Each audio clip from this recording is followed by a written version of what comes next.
state your competences. Who the hell do you think you are? I see you, I don't Can see you do what you're supposed to do? Everything is okay. It's okay. And if you are angry, then you are the crazy one. Give and take. I don't exist. For real.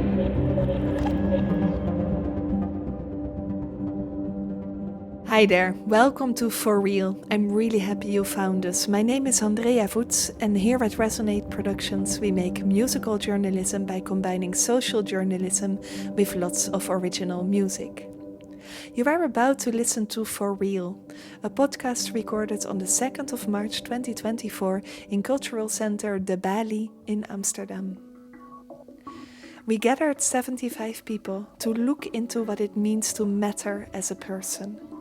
Our guests go through a 2-hour experience in which they listen to pre-recorded interviews about the intellectual undermining of women.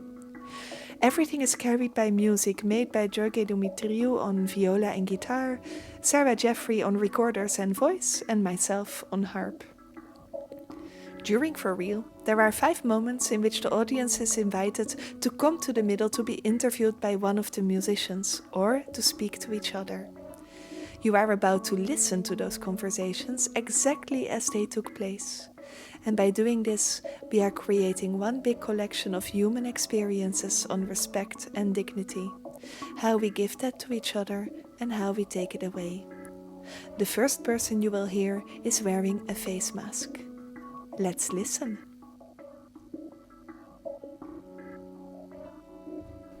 Welcome. I'm very nervous. That's fine. Hi. Hi. I'm very happy you're here. Thank you. I'll introduce myself first. My name is Sarah. I was born in 1985 in Liverpool in England. Would you like to introduce yourself? Sure. My name is Tori. I was born in 1960 in Peoria, Illinois. Okay. Great. Welcome. Thank you. So these are our first questions. Is there one that you would like to talk about? What do you imagine people think when they see you? I want to talk about something very physical, which is I often feel invisible here, mainly because I don't know if this happens to other people. I'm walking down the street. People don't move out of the way. They stand in front of me. I say, please move, move, move, or, make noise. Or sometimes I try to make myself bigger. I wear yellow or red. And I feel very invisible. And this was really brought home when I walked my friend's dogs home from the Waag. And everyone saw me. And it was so great. I walked with these dogs. Everyone got out of my way. People made space for me. It was the best thing.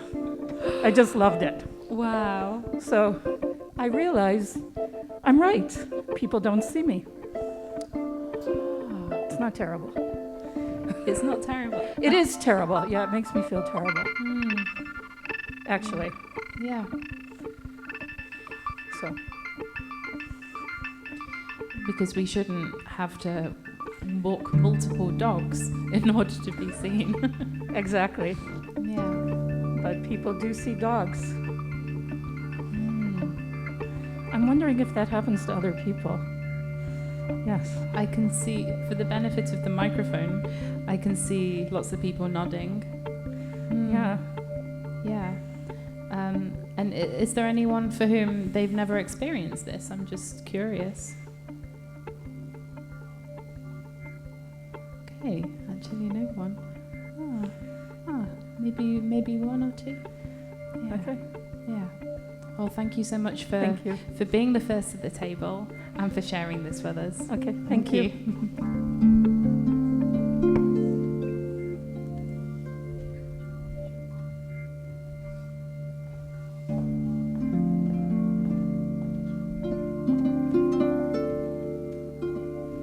Would anyone else want to join for a question?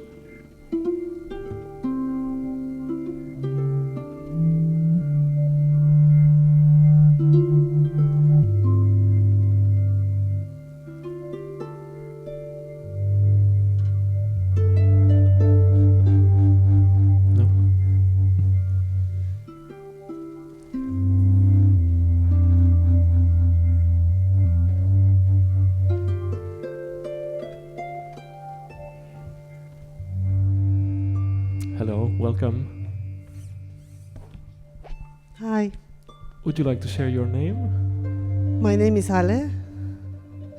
And where are you from? Which year are you born? I was born in Tehran, Iran, in 1962. Nice.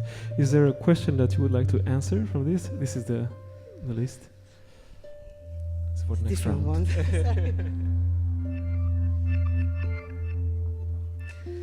Yes, what does humiliation feel like to you?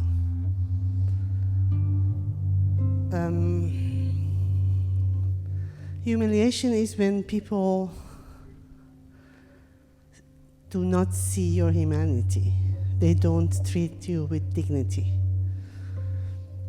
And what I have experienced was the contrast of being an activist in Iran during the Iranian Revolution. I was a Marxist activist then. And as a young girl, I realized that being an activist changed my life. I felt the power of thinking about life in different way.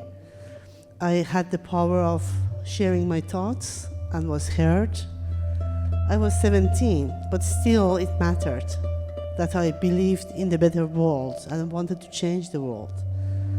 And that power was very strong. When I came to the Netherlands in '88 as an asylum seeker, I sometimes felt that I didn't exist. I wasn't a human. Not so much because of the way that people treated me, but because of the way that institutions treated me. I was a number, I was a case. I was not a person. That took away my dignity. And what I see happening now, I have established position. I'm not an asylum seeker anymore. It was 35 years ago. But what I see happening now with asylum seekers, it really hurts me. Then I see what humiliation feel, because I have felt it. Thank you for sharing that.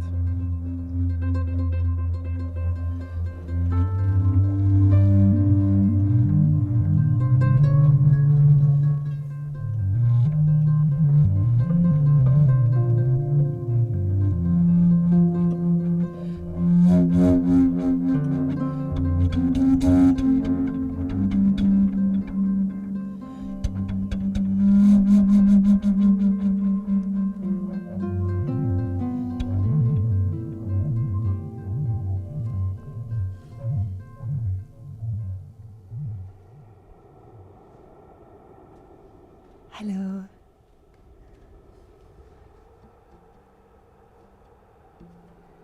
Good evening. Good evening. Would you like to share your name? My name is Eva. Hi, Eva. I was born in Amsterdam and I am 39 years old. Yes. Eva, which question would you like to start? I think, when do you feel you have the power over others? Oh. Yeah. When do you feel that?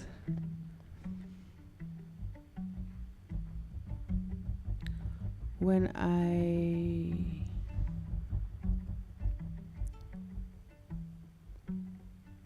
it's my rules, I think. Mm-hmm. That already sounds good. When it's my rules. My rules. My rules. Yes. Yeah. What are your rules? What do you find important?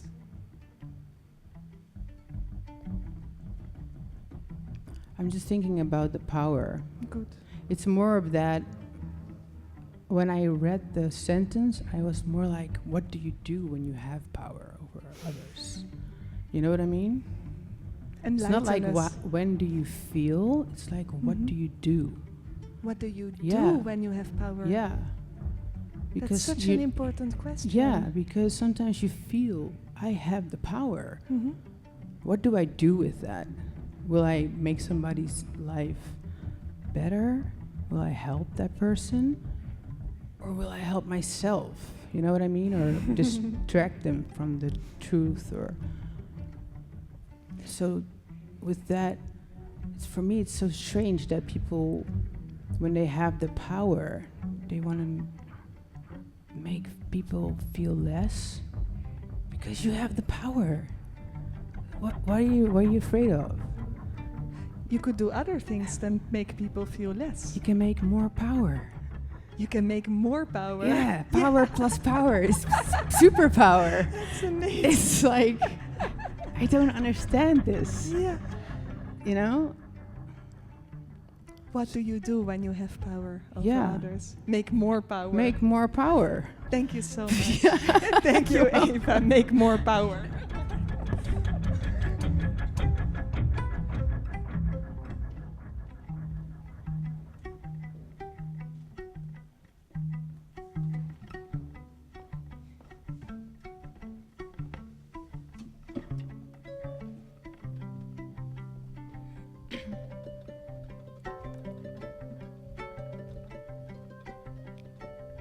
Hi. Hi, welcome. Hi. Would you like to introduce yourself? Yes. My name is Ruud. I was born in Helmond in the south of the Netherlands, and that was in 1992. Hey, welcome. Thanks. So these are our questions for this round. I would like to question, do you resonate with something that has been said?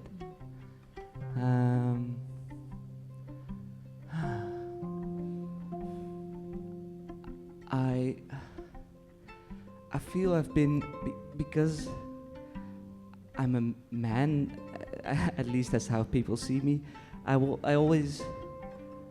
think I always was able to do a little bit less work and to rely on work, on the diligence that women in my area were doing, and exerting confidence to maneuver my way through without doing more than I needed to do. Might you have an example of that? Yes, for example, during my studies, I always relied on women making summaries, and then I was always very nice to them, and then I could get the summaries, and I didn't have to make them myself. Wow, that's a great example. Were you conscious that it was women in your life No. making the summaries? No, Oh. I wasn't conscious that it was gendered, not at all. But it what has been said made me realize this. Like, oh wow, yes. Just now? Yes, it's gendered. Yeah. Wow, interesting. So will you be making summaries going forward? It will be very difficult to change this habit. Yes. Wow. Well, that's. Thank you so much for sharing this.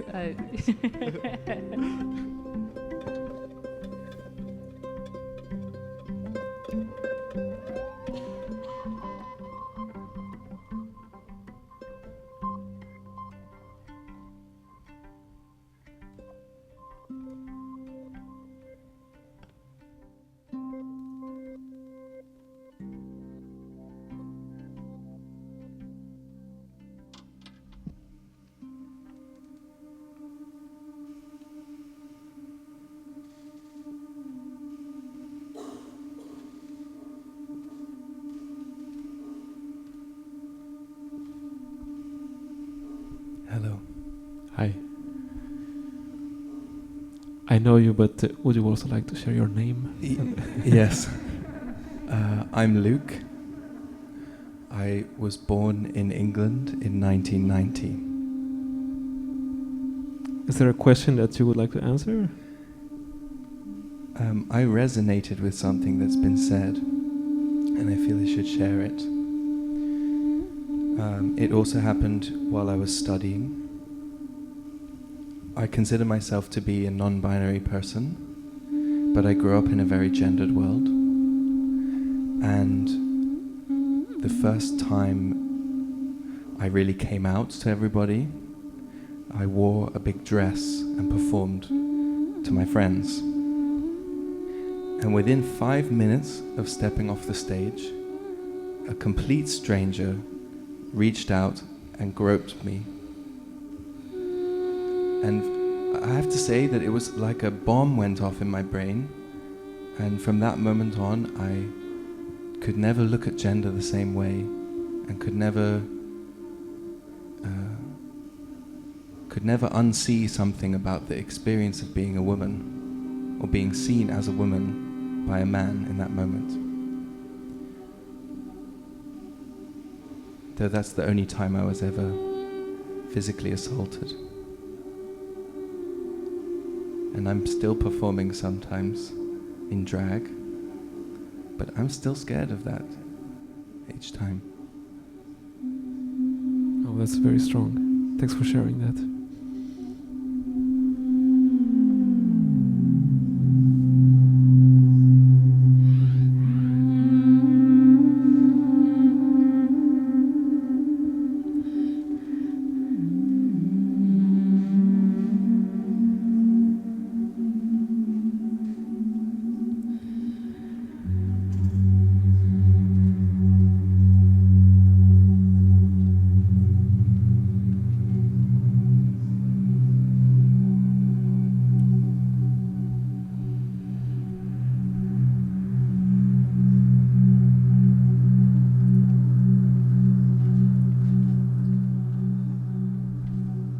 Hi.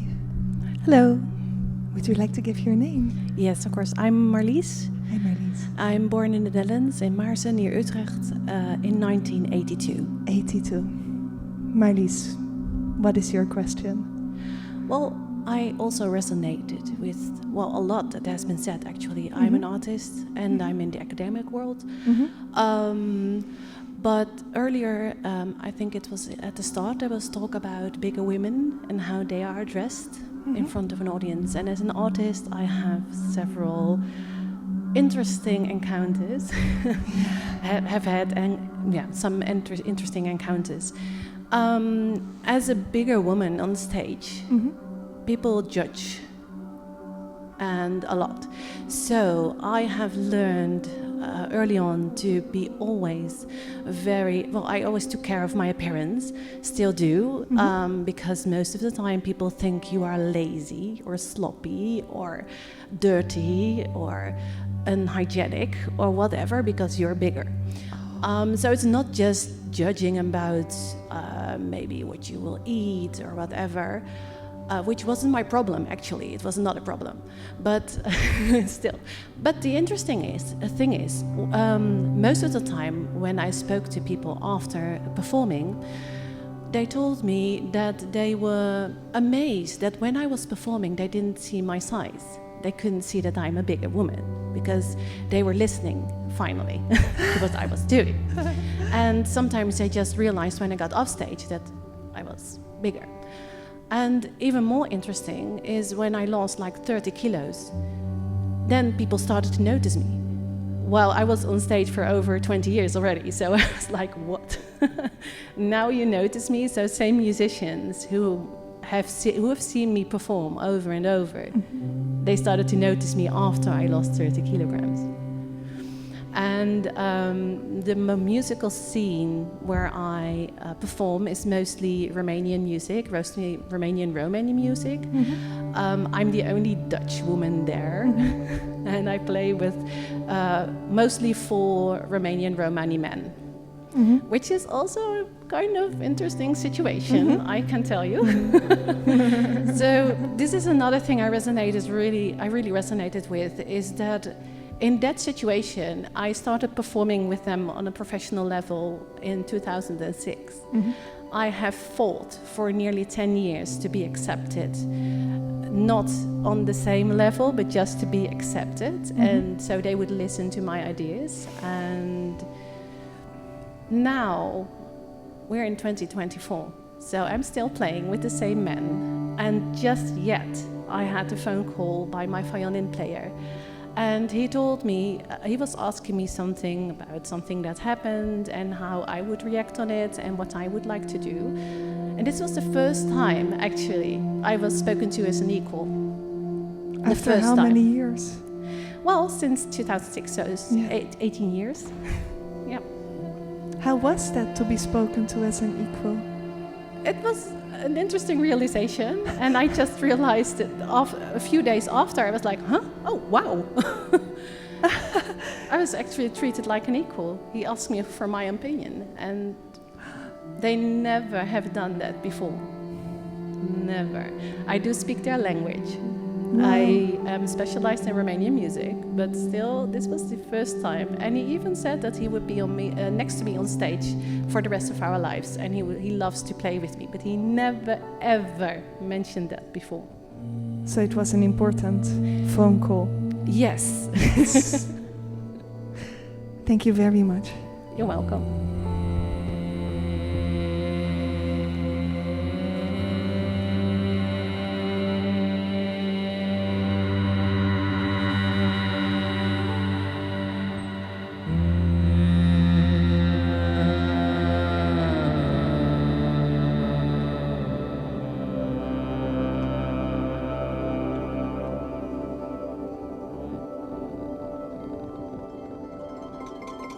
Now you have a chance to come to the middle to interview each other for a few minutes. If you need us, we are here to help.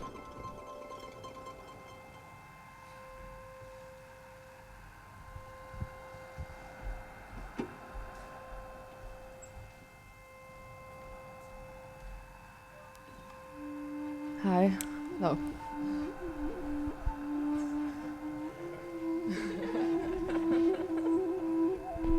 Hi. Hi. My name is Tasha. I'm Nadja. Hi. Hi. Do you also want to share birth and... Yeah, I would love to share something about... say something to my mom. Oh, that's the... Go ahead. Yes, yes. What would you like to tell her? Or about her? She's a bit nervous. My mom... Sorry. She was a programmer, actually. She was really good. Mm-hmm. Then she changed to accountant because she had to, like, take care of children. Yeah. You? Yeah, me and my sister. And back then it was like kind of very common that men didn't do anything, to be honest, like around the house, around children, not cooking. So she changed, and she always said like she could be actually quite a good programmer.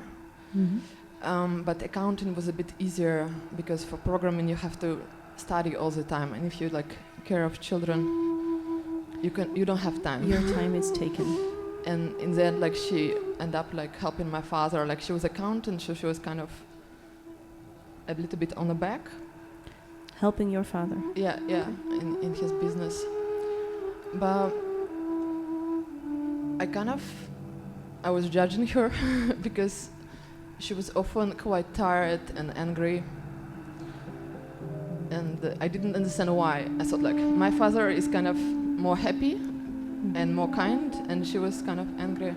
And unavailable. Yeah, and now I look back and I understand like what's happened in a way. Like I'm around 35 now, so I can understand what she went through. And for some reason, I don't know why, it's impacted actually a lot. I think, well, my mother was like born in Belarus, let's say Soviet Union.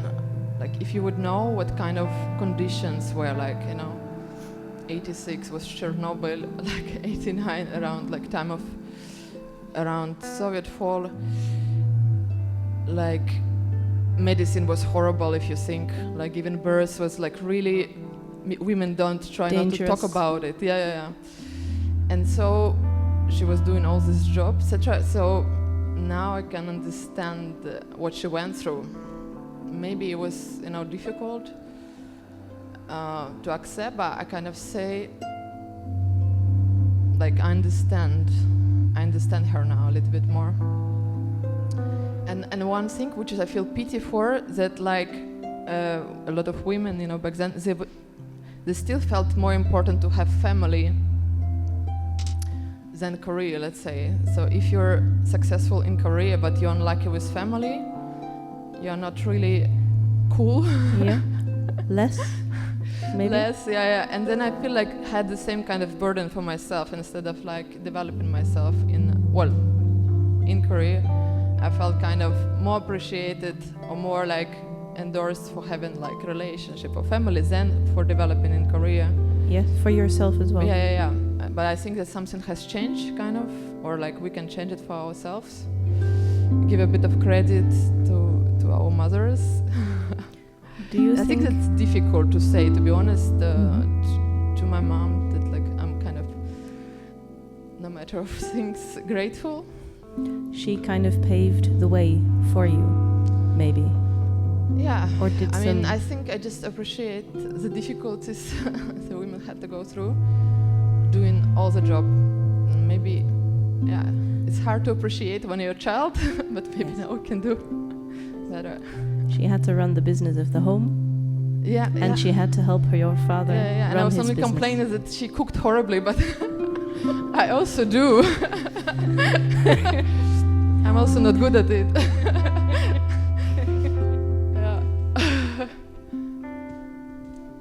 Do you mind? Do you mind now, when you look back, that your mother was not always available? Or could you tell her, I understand, it's okay? Yeah, I still think it was a bit fucked up, but Can now be both. I would say I feel you went through a lot.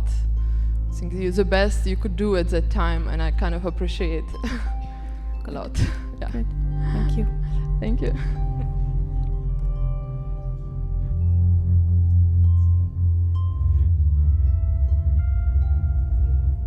I would like to stay a little. Can I tell something, or is somebody willing to join me? There you go. Hello. Hi. Which question would you like to answer? Thank you. I think it is the resonating question, although it kind of encompasses everything. It's motherhood. And when we heard the audio of the daughter talking about her mother having a missed career, I run the risk of being that mother. And it resonates. I'm sorry, Andrea.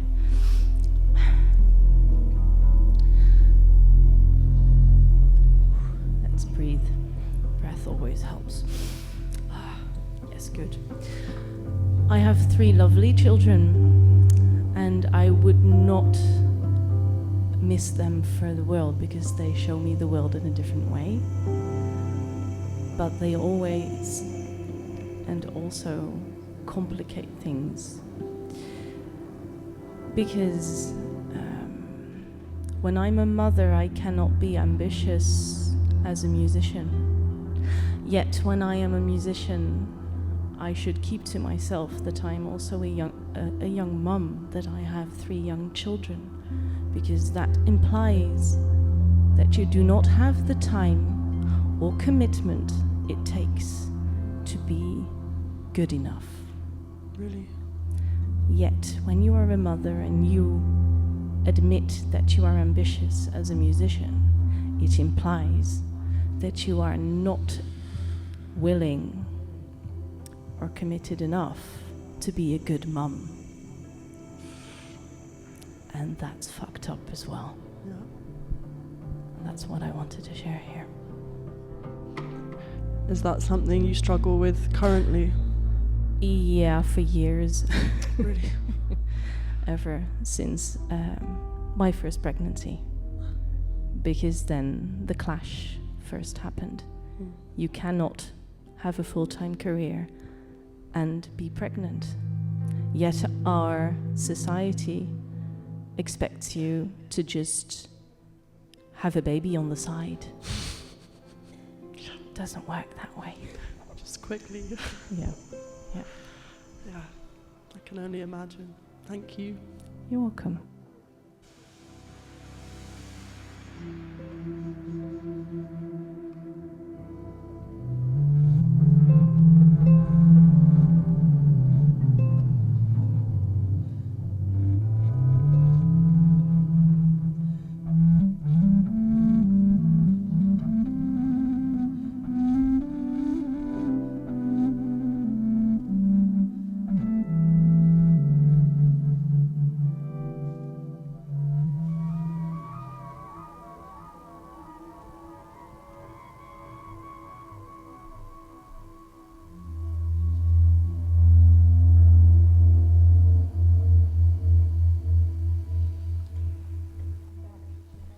Hello. Hi. Welcome back. How are you? I'm good. How are you? Good. Would you like to say your name and a little bit about yourself? My name is Martina. I was born in a country which doesn't exist anymore, which is on the northwestern shores of the Mediterranean in 1976. Yeah, people ask what is the country, so to not tell the name. And I just would like to turn this whole conversation about mothers into a little bit more positive. But I would like to first ask you about why did you choose to come back, and would you like to answer something? No, I came back to, of course I have a million things to say, always, because I am a talker and I think with my mouth. So you came back just for in the general, situation to not be awkward. I didn't want to leave you alone up here. I wanted you to have somebody to ask you a question. So. Thank you so much. I wanted to refer to what was said before, because I would actually like to turn to you. Because I was that baby, which was on a side. And what I would like to say to my mom is thank you. Because what she did was model for me how to not get into situations which were described here. Because she was strong, because she was a leader, I never got to experience being shut up, being grabbed, being assaulted. So whatever you're doing it right. Just this. That's it. That was great. Thank you. Thank you.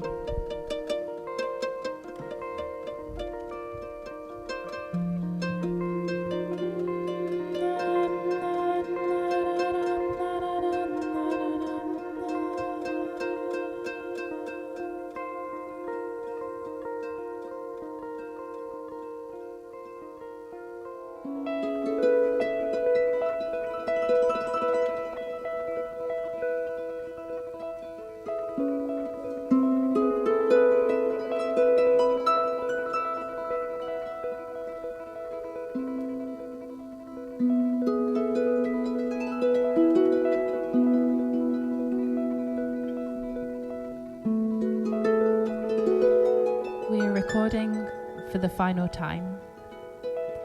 Anybody is welcome to come to the center and share a sentence. What do you deserve?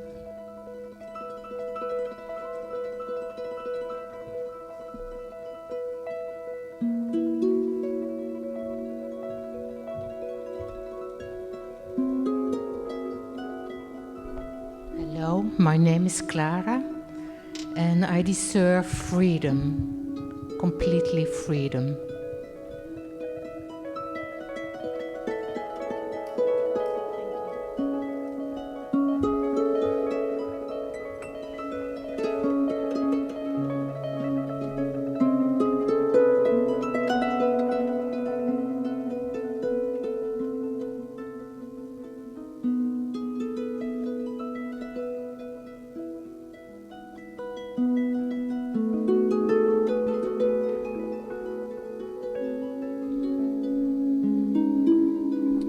My name is Matthew, and I deserve to have two beautiful daughters who invited me tonight to be here, and in a week where I was interviewed about my emotions this morning, when the question was, when do you cry? What was the moment that you cried the last time? And the interview was by a young woman from Korea, and she wanted to know actually why she was missing her father, and she asked me why did he never cry to me, and then she asked me the question, the same question, and I couldn't answer. I kept quiet, but I learned from my daughters a new language in a new epic, a new cycle of time, where we share more emotions, and they share a lot to me.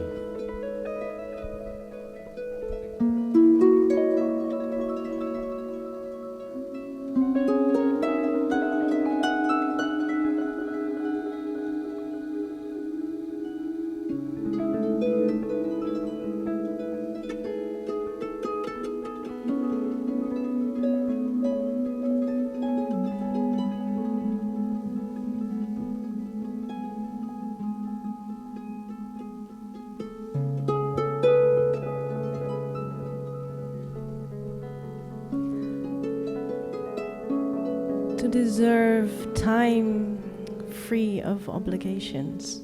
I think I also deserve this.